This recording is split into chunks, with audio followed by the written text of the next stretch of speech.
مومن کی بخشش پر تو چیخنا چلانا شیطان کا کام ہے یار. مومن کی بخشش پہ تو شیطان چیختا چلاتا ہے. آقا علیہ السلام بھی شاہ فرماتے جب 3 راتیں رو کے حضور نے دعا کی این حج کے دنوں میں، آقا علیہ السلام نے 3 راتیں رو کے دعا کی.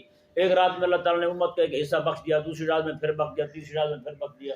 آقا علیہ السلام باہر آئے مسکراتے ہوئے، حضور کے صحابہ عرض کرتے ہیں حضور اللہ تعالیٰ آپ کو یوں ہی ہنستا رکھے. ہمیں بھی تو سبب بیان کریں نا، کیا سبب پیش آیا آپ اس طرح مسکرا رہے ہیں؟ آقا علیہ السلام نے کہا میرے اللہ تعالیٰ نے میری ساری امت کی بخشش کر دی ہے.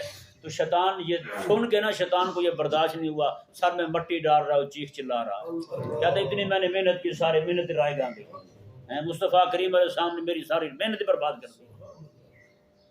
رب تبارک و تعالیٰ کی رحمت پہ پابندی عائد نہ کریں یار. آپ جب اپنے علاقے کے ایس ایچ او کو پابند نہیں کر سکتے تو وہ تو خالق اور مالک ہے یار. آپ پولیس والے کو باہر پابند نہیں کر سکتے، فلانے کا چلان کاٹو فلانے کا نہ کاٹو. رب تبارک و تعالیٰ کو کیسے پکڑ سکتے ہو یار؟ تو اس کی رحمت پہ پابندیاں لگانے والے آپ کون ہوتے ہیں؟ آپ کو نہیں پتہ خلاق کائنات جو ہے جی وہ اس کی رحمت جوش میں اللہ تبارک و تعالیٰ بخش دے ساری امت کو. گناہ گار ہیں، بدکار ہیں، جو بھی ہیں تو اس کے امت ہی ہیں، اس کے حبیب کے.